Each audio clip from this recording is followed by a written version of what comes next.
animals communicate. Crabs wave their claws at each other to signal that they're healthy and ready to mate. Cuttlefish use pigmented skin cells called chromatophores to create patterns on their skin that act as camouflage or warnings to rivals. Honeybees perform complex dances to let other bees know the location and quality of a food source. All of these animals have impressive communication systems, but do they have language? To answer that question, we can look at 4 specific qualities that are often associated with language: discreteness, grammar, productivity, and displacement. Discreteness means that there is a set of individual units, such as sounds or words, that can be combined to communicate new ideas. Like a set of refrigerator poetry magnets you can rearrange to create different phrases. Grammar provides a system of rules that tells you how to combine those individual units. Productivity is the ability to use language to create an infinite number of messages. And displacement is the ability to talk about things that aren't right in front of you, such as past, future, or fictional events. So, does animal communication exhibit any of these qualities? For crabs and cuttlefish, the answer is no. They don't combine their signals in creative ways. Those signals also don't have to be in a grammatical order. And they only communicate current conditions, like I am healthy or I am poisonous. But some animals actually do display some of these properties.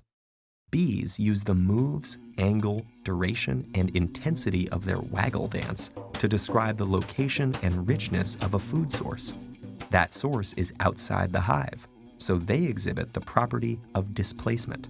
They share that language trait with prairie dogs, which live in towns of thousands and are hunted by coyotes, hawks, badgers, snakes, and humans.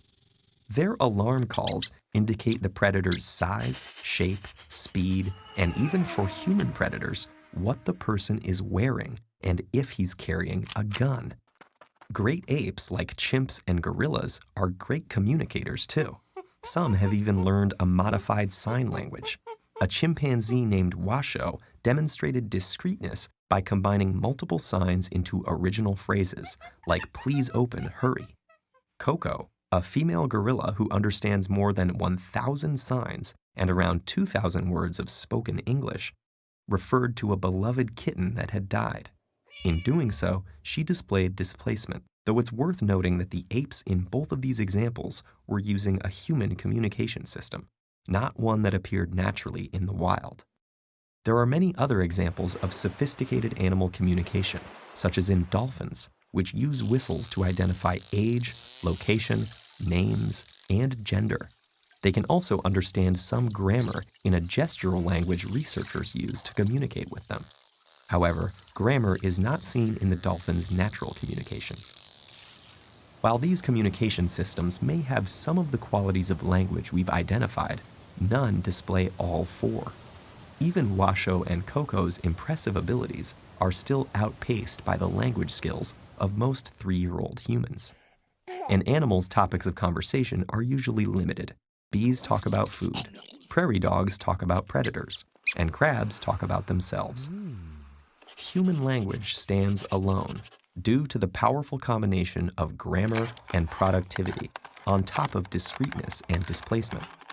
The human brain can take a finite number of elements and create an infinite number of messages. We can craft and understand complex sentences, as well as words that have never been spoken before. We can use language to communicate about an endless range of subjects, talk about imaginary things, and even lie. Research continues to reveal more and more about animal communication. It may turn out that human language and animal communication aren't entirely different, but exist on a continuum. After all, we are all animals.